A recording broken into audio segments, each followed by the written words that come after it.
एक बात समझ नहीं आई बेटा, ये रूस और यूक्रेन किस बात पे लड़ रहे हैं? इनके दिमाग ठिकाने नहीं है क्या? बात तो सही कह रही हैं आप मौसी, पर इन्हें समझाए कौन? लेकिन बेटा, आखिर ये चाहते क्या हैं? जरा बताओ तो। ये मार धाड़ कब खत्म होगी? ये साहब काहे गए रहे लड़ाई झगड़े में? राज क्या है, बताओ तो। मौसी, अपने देश की आग तो इनसे संभल नहीं रही, चले हैं दूसरे के लफड़े में टांग अड़ाने। अब भगवान ही जाने क्या होगा।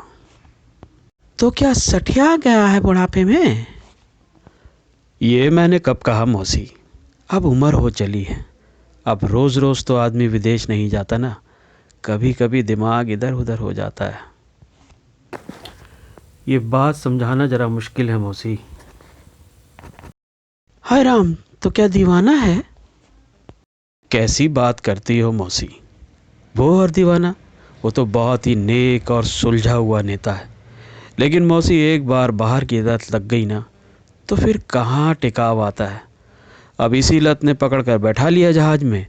अब इसमें साहब का क्या दोष?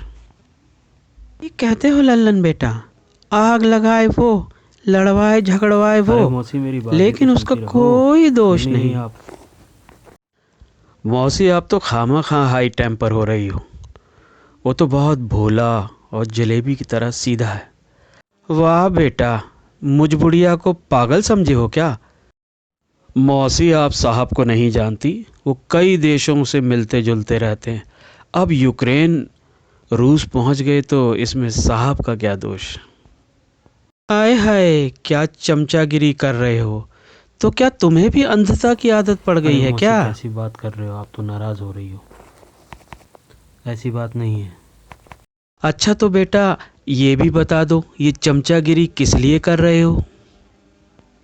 काहे की चमचागिरी मौसी? मेरा तो फर्ज था बताना। आप तो खामा खां।